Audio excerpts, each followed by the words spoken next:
जब आप परीक्षा लिखते हैं, प्रतियोगी परीक्षा लिखते हैं या किसी भी किस्म की परीक्षा लिखते हैं, तो आपको वचन बदलते समय चुनिंदा शब्दों के वचन तो बदलने होते नहीं हैं।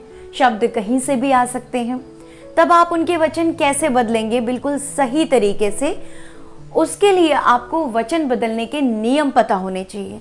और यदि आप वास्तव में नियम पता करना चाहते हैं तो कृपया मेरी ये वीडियो अंत तक देखिए, क्योंकि कई बार वीडियो के बाद लोग मुझसे ऐसे प्रश्न पूछते हैं जिनका उत्तर वीडियो में ही होता है और मैं समझ जाती हूँ कि उन्होंने वीडियो पूरी नहीं देखी या फिर स्किप करके देखी है।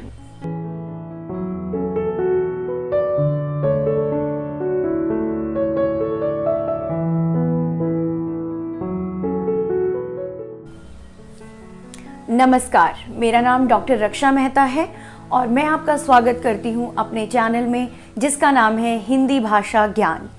आज हम सीखने वाले हैं वचन बदलने के नियम। तो हम आइए शुरू करते हैं। सबसे पहले हम सीख लेते हैं कि अकारांत शब्दों के वचन कैसे बदले जाते हैं। अकारांत का अर्थ क्या होता है? अकारांत का अर्थ होता है कि जिन शब्दों का अंत अ से हो उन्हें अकारांत शब्द कहते हैं, जिनमें कोई अंत में मात्रा नहीं होती। जैसे आप देख रहे हैं दोस्त, ये अकारांत है।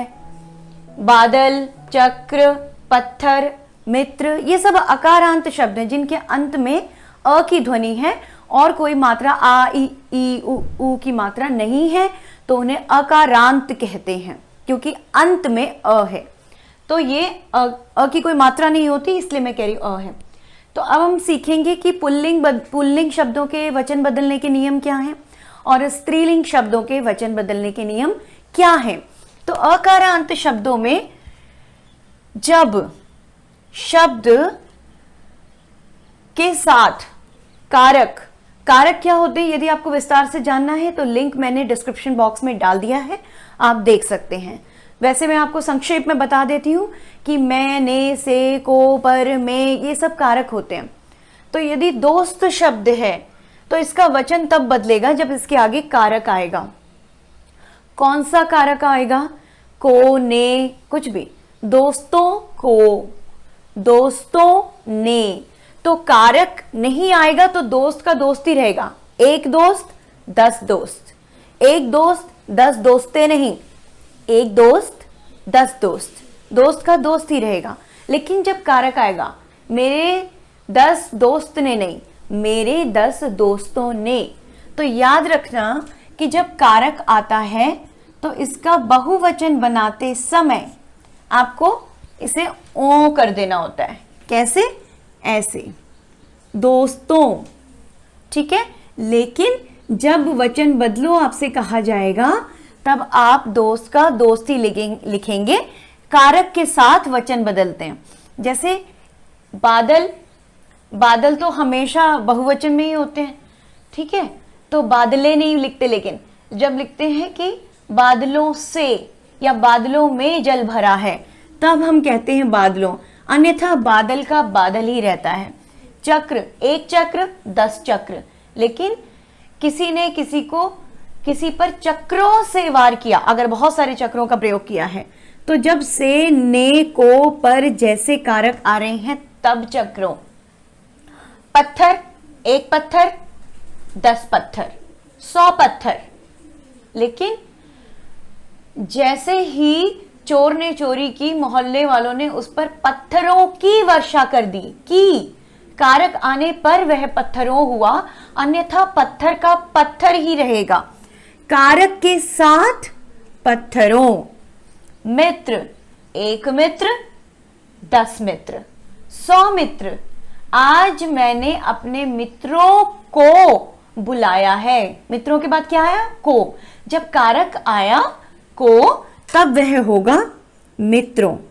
अब क्या है, ये मैंने आपको इसलिए ऐसे सिखाया कि जब आप इनका वाक्य में प्रयोग करेंगे और बहुवचन होगा और कारक होंगे, को, ने, से, पर, अपने मित्रों से ले लेना, अपने मित्रों को दे देना, अपने मित्रों पर नाराज मत हुआ करो, अपने मित्रों पर गुस्सा मत किया करो, अपने मित्रों से नाराज मत हुआ करो, ऐसे तब मित्रों हो जाएगा। लेकिन जब हम वचन बदलेंगे, सामान्य शब्दों में सिर्फ इन शब्दों के वचन बदलिए, ऐसे आएगा, तब हम मित्र का मित्रों नहीं लिखेंगे, हम मित्रे नहीं लिखेंगे, मित्र मित्र, दोस्त दोस्त, बादल बादल, चक्र चक्र, तब ऐसे ही रहेगा। आगे में मैं आपको समझाती जाऊंगी और अधिक स्पष्ट हो जाएगा। अब है स्त्रीलिंग शब्द, ये सारे स्त्रीलिंग शब्द हैं, लेकिन स्त्रीलिंग शब्द में वचन बदलता है तो कौन सी ध्वनि आती है? ए की। ये देखिए, ए, बोतल बोतलें, मोटर मोटरें, आंख आंखें, दीवार दीवारें, किताब किताबें, ए की ध्वनि आ गई। और जब इनमें भी कारक लगता है, कोने से, पर में, ये सब जब लगता है तो बहुवचन में बोतलें से पानी, बोतलें में पानी भर दो नहीं, बोतलों में पानी भर दो, तब उसमें भी ओ हो जाता है। यहां देखा ना आपने, कारक के साथ ओ हो गया, तो यहां भी कारक के साथ ओ हो जाता है। बोतलों में पानी भर दो, मोटरों का प्रयोग कम करो, आंखों को मत मलो, को, का, में, समझ रहे हैं आप लोग? तो अगर आपको सिर्फ वचन बदलो आता है तो पुल्लिंग को आपने एज इट इज, जैसे वो है ऐसे ही लिख देना, दोस्त दोस्त, बादल बादल, चक्र चक्र, पत्थर पत्थर, मित्र मित्र। स्त्रीलिंग में ए लगा देना है, बोतलें मोटरें, आंखें दीवारें, किताबें। अब हम आ जाते हैं आकारांत शब्दों में। आकारांत माने हमने अकारांत पढ़ लिया, अब हम आकारांत भी समझ गए, जिनका अंत आ की मात्रा से होता है। ग्वाला, पर्दा, मोटा, वादा, पत्ता, ये है पुल्लिंग शब्द। पुल्लिंग शब्दों में कौन सी आती है मात्रा? लिंग बदलते समय ए की मात्रा आती है। तो ग्वाला का क्या हो जाएगा? ग्वाले। पर्दा का क्या हो जाएगा? पर्दे। मोटा का क्या हो जाएगा? मोटे। वादा का क्या हो जाएगा? वादे। पत्ता का क्या हो जाएगा? पत्ते। ऐसे। और जब इनमें भी कारक आते हैं, ने, को, से, में, पर आता है, तो ये भी हो जाएगा ग्वालों से दूध, ग्वाले से नहीं, ग्वालों से दूध। पर्दों को मत छेड़ो, पर्दों को साफ रखो, है ना। वादों को मत तोड़ो, वादे मत तोड़ो, बहुत सारे वादे मत तोड़ो, लेकिन जब को आया, वादों को मत तोड़ो। तो जब परसर यानी कि कारक चिन्ह आते ने, को, से, पर, में, तो ये भी ओ हो जाएंगे। लेकिन जब वचन बदलो सिर्फ ऐसे आएगा, जब आपको एक शब्द में उत्तर लिखना होगा तब आप लिखेंगे ग्वाला, ग्वाले, पर्दा, पर्दे। ठीक है। अब हम आ गए स्त्रीलिंग में। यहाँ पे ए होता है और स्त्रीलिंग में इसके आगे ए जुड़ जाता है। ए हो नहीं जाता, ए नहीं लगाना, ए आगे से जुड़ेगा ऐसे। माला, मालाएं, शाखा, शाखाएं, धारा, धाराएं, दिशा, दिशाएं, पाठशाला, पाठशालाएं, ऐसे। और इनमें भी जब कारक लगता है, ओ होता है, तो आ, का, में, ये सब, को, ये सब आता है, तो तब इसमें भी ओ हो जाता है। ये हमें याद रखना है। जैसे इनमें भी ओ होता है, नेको से पर में, इसमें भी ओ हो जाता है, इसमें भी हो जाता है, इसमें भी होता है। शाखाओं को मत तोड़ो, मालाओं को मत छेड़ो, ऐसे, है ना। और जब आपको एक शब्द में सिर्फ वचन बदलने हो तो आपको एक जोड़ देना है। कैसे मैंने जोड़ा है? ऐसे। अब हम आ गए इकारांत शब्दों में। इकारांत होते हैं जिनका अंत इक की मात्रा से होता है। पुल्लिंग बिल्कुल वैसे के वैसे ही रहते हैं। पति, एक पति, 10 पति, पति का पति ही रहेगा कब? वचन बदलों में। लेकिन जब आप वाक्य में प्रयोग करेंगे ने, को, से, पर, में के साथ, तब क्या हो जाएगा?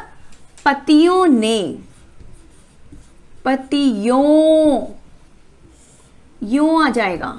पतियों ने, पतियों को, पतियों से, पतियों द्वारा, ऐसे। लेकिन जब एक शब्द में वचन बदलना हो तो पति का क्या रहेगा? पति का पति ही रहेगा। अब स्त्रीलिंग शब्द इकारांत, ध्वनि क्या जुड़ जाता है? स्त्रीलिंग शब्दों में इकारांत में या जुड़ जाता है। ध्वनि, ध्वनियां, लिपि, लिपियां, विधि, विधियां, स्थिति, स्थितियां, तिथि, तिथियां। ऐसे देखा आपने, ये इकारांत। उसके बाद हम आ जाते हैं ईकारांत। ईकारांत माने अब हम समझते हैं अंत में क्या होना चाहिए, ई की मात्रा होनी चाहिए। अब उसके पुल्लिंग, माली का माली ही रहेगा, हाथी का हाथी ही रहेगा। एक माली 10 माली, एक हाथी 100 हाथी, एक साथी अनेक साथी, ऐसे ही रहेगा, परिवर्तन नहीं होगा। लेकिन जब वाक्यों में प्रयोग करेंगे और कारक ने, को, में, से, पर इत्यादि लगाएंगे तब होगा मालियों ने पौधों में पानी दिया। तो मालियों कैसे हो जाएगा, ये जो ली है ना, ये लिक हो जाएगा। ये नियम है, यदि आप ईकारांत शब्दों को बहुवचन में परिवर्तित करते हैं तो उनकी ई की मात्रा इ में परिवर्तित हो जाती है। ये हमें याद रखना है। तो माली का हम क्या लिखेंगे, मा लियो, मात्रा देखिए इ हो गई, मालियों। बिल्कुल ऐसे ही हाथियों और ऐसे ही साथियों। कब, जब वाक्य में हम कारक ने, को, से, में, पर के साथ प्रयोग करेंगे। हाथियों ने, हाथियों से, हाथियों को, हाथियों का, तब। वरना हाथी एक हाथी 100 हाथी। ठीक। अब स्त्रीलिंग, स्त्रीलिंग में हम बहुवचन बनाने के लिए जोड़ते हैं या। क्या जोड़ते हैं, या। और एक चीज हमने याद कर ली कि ई की मात्रा परिवर्तित हो जाती है। किस चीज में परिवर्तित हो जाती है, ई की मात्रा में। तो खिड़की का क्या हो जाएगा, खिड़कियां, खिड़कियां। छिपकली का क्या हो जाएगा, छिपकलियां नहीं, छिपकलियां, छिपकलियां। और गिलहरी का क्या हो जाएगा, गिलहरियां, गिलहरियां। ये हमने कब लिखा, जब हम एक शब्द में एक वचन को बहुवचन में बदल रहे हैं। फिर वाक्यों में अगर बहुवचन लिखेंगे और ने, को, से, में, पर आदि कारकों के साथ लिखेंगे तो क्या लिखेंगे, खिड़कियों को बंद कर दो। अगर हम को, ने नहीं लगाएंगे तब नहीं कहेंगे, तब क्या कहेंगे, खिड़कियां बंद कर दो। अगर हम को लगाएंगे तब हम बोलेंगे खिड़कियों को बंद कर दो। घर में छिपकलियां घूम रही हैं, ठीक। लेकिन अगर हमने को लगाना है, अगर हमें अब को लगाना है तो छिपकलियों को भगाओ। छिपकलियां घूम रही हैं, को लगाया, छिपकलियों को भगाओ। तो जब हम को लगाते हैं तब क्या हो जाता है, यो। य में ओ की मात्रा और अनुस्वार, मतलब वो अनुनासिक होता है लेकिन बिंदी के रूप में प्रयुक्त होता है। ऐसे अब आ जाते हैं उकारांत। उ की मात्रा से अंत होने वाले शब्द उकारांत शब्द होते हैं। पहले पुल्लिंग, शिशु का शिशु ही रहेगा, एक शिशु 10 शिशु। साधु, एक साधु अनेक साधु, बिल्कुल वैसे ही रहेगा। पर जब वाक्य में प्रयुक्त होगा, और वाक्य में भी प्रयुक्त होगा कब, जब उसमें कारक आएंगे। जब तक कारक नहीं आएंगे तब तक मैंने आज 10 शिशु देखे, मैंने आज 100 साधु देखे, मैंने आज 100 साधुओं को देखा, मैंने आज 10 शिशुओं को देखा, है ना। शिशुओं का मुख कितना प्यारा होता है, का। तो जब कारक लगाते हैं तब ओ आता है, ओ। ऐसे ऐसे। लेकिन हमें कारक नहीं लगाने। अगर हम पूछा शिशु का बहुवचन क्या है, हम बोलेंगे शिशु। साधु का बहुवचन क्या है, साधु। स्त्रीलिंग, स्त्रीलिंग जो उकारांत है, वस्तु, धेनु, उनमें जुड़ जाता है ओ।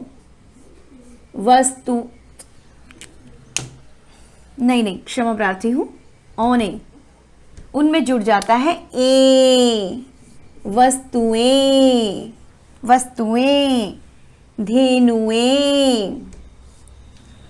एक वस्तु अनेक वस्तुएं, एक धेनु गाय, अनेक धेनुएं। और जब वाक्य में कारक के साथ लगाते हैं तब क्या हो जाएगा? इन वस्तुएं का मूल्य कितना है? इतनी सारी वस्तुएं लेकर आए हो, तब ठीक है। अब कारक लगाएंगे, इतनी सारी वस्तुएं लेकर आए हो, इन वस्तुएं का मूल्य कितना है? नहीं, इन वस्तुओं का मूल्य कितना है, तो ओ हो गया, जैसे यहां हुआ था। बिल्कुल यही नियम यहां लागू होगा, लेकिन कारक के साथ, कारक के बिना ए। तो जब हम उत्तर एक शब्द में लिखेंगे तब हम वस्तुएं, धेनुएं ऐसे लिखेंगे। अब हम आ गए उकारांत शब्दों में, जिनका अंत होता है ऊ से, उन्हें हम कहते हैं उकारांत शब्द। जैसे पुल्लिंग भालू, तंबू। एक पुल्लिंग शब्द वैसे के वैसे रहेंगे, एक भालू, चार भालू, एक तंबू, अनेक तंबू। और जब कारक आ जाएगा, भालुओं ने, भालुओं से डर लगता है, तंबुओं में सामान रख दो, में, तब ओ, नहीं तो भालू भालू, तंबू तंबू। अच्छा हाँ, जब ओ लगाते समय, जैसे हमने यहां क्या सीखा कि यो लगाते समय इ हो जाता है, वैसे ही उकारांत में ओ लगाते समय उ हो जाता है। मतलब अगर मैं वाक्य में प्रयोग करूंगी कि भालुओं ने हमला कर दिया, तो भालू ओ लिखूंगी, भालुओं ने हमला कर दिया, ऐसे। ठीक उसी प्रकार स्त्रीलिंग भी बहु, वधु। स्त्रीलिंग में इनमें परिवर्तन करते समय ऊ कारांत जो है वो बन जाएंगे उ बन जाएंगे। बहुएं ए लगाते हैं हम, वधुएं ए तो लगाते हैं वचन बदलो करते समय। और अगर कारक के साथ वाक्य में प्रयुक्त किए, काके की लगाना है साथ में, तो बहुएं का, तुम्हारी बहुएं का नाम क्या है, तुम्हारी बहुओं का नाम क्या है। वधुएं, वधुएं आज सामूहिक विवाह में कितनी सारी वधुएं खड़ी हैं। सामूहिक विवाह में अनेक वधुओं का नाम आया, वधुओं का, जब ऐसे। अब ये कुछ विशिष्ट चीजें हैं, ये मैं अभी बता रही हूं। आशा है कि जब आपको वचन बदलो सिर्फ इतना आएगा, तब आप समझ गए होंगे कि पुल्लिंग शब्दों को दोस्त, बादल, चक्र, पत्थर ऐसे ही लिखा जाता है जब तक उसमें कारक ना लगाए जाएं। अगर आपने ध्यान से सुना है तो आप एक एक चीज समझ गए होंगे। नहीं समझे हैं तो आप फिर से वीडियो देखकर समझ जाएंगे जरूर, लेकिन ध्यान से सुनना पड़ेगा, ये शर्त है। विशेष चीज ये है कि जब अध्यापक है तो इसके बहुवचन में कुछ, देखिए हम या सीखते हैं, ए सीखते हैं, ए सीखते हैं, ए सीखते हैं, है ना, ओ सीखते हैं, ये सब सीखते हैं। लेकिन कुछ विशिष्ट शब्द ऐसे होते हैं जिनके वचन बदलते समय ये लिखना होता है। अध्यापक गण, गुरु जन, गुरुजन मतलब बहुत सारे गुरु। पक्षी, पक्षी वृंद, पक्षी वृंद माने बहुत सारे पक्षी। मृग समूह मतलब बहुत सारे हिरन। मजदूर वर्ग मतलब, मजदूर वर्ग मतलब बहुत सारे मजदूर। अब जो है मैं थोड़ी सी यहाँ पर मेरा जो है लेख खराब हो गया है, क्योंकि ये मैं यहाँ पहुँच नहीं रही हूँ। अच्छा, तो ये है, इसमें हम अध्यापकें, गुरुएं ऐसे नहीं लिखते हैं, यही शब्द लगाने होते हैं। तो ये आपको याद कर लेने हैं अच्छी तरह से। कुछ शब्द ऐसे हैं जो हमेशा पुल्लिंग जो हमेशा बहुवचन रहते हैं। ये हैं जो सदा बहुवचन रहते हैं, इनका एक वचन में प्रयोग नहीं किया जाता है। हाथ नहीं पहुंच रहा है, लेख थोड़ा बिगड़ गया है। जैसे बादल, कभी भी हम ये नहीं कहते बादल बरस रहा है, आज एक ही बादल छाया है आसमान में, बादल छाए हैं। प्राण, उसके प्राण सूख गए, हमेशा बहुवचन में आता है, उसका प्राण सूख गया नहीं। दर्शन, ईश्वर के दर्शन किए, ईश्वर का दर्शन किया नहीं, सदा बहुवचन। आंसू, चाहे आंख से एक आंसू टपका हो, कभी ऐसे नहीं कहते उसकी आंख से आंसू टपक रहा है, कहते हैं उसकी आंख से आंसू, उसकी आंखों से आंसू टपक रहे हैं। तो ये हमेशा बहुवचन में रहते हैं, एक वचन में प्रयुक्त नहीं होते। और कुछ शब्द ऐसे हैं जो सदा एक वचन में रहते हैं, जैसे घास, अब घास देखो कितनी सारी होती है, कितनी सारी घास उगी होती है, पर हम कहते नहीं कितनी सारी घासें उगी हैं, हम कहते हैं कितनी सारी घास उगी है। एक वचन में ही उसका प्रयोग होता है। घास के तिनके अगर तोड़ो बहुत सारे, तो पंडित जी ने हाथ में बहुत सारी घास उठा ली, घासें उठा ली नहीं, वो हमेशा एक वचन में ही प्रयुक्त होती है, चाहे जितनी भी हो। तो मैं आशा करती हूं कि आप वचन बदलने के नियम सीख गए होंगे, वो भी तब जब आपने ध्यान से सुना होगा।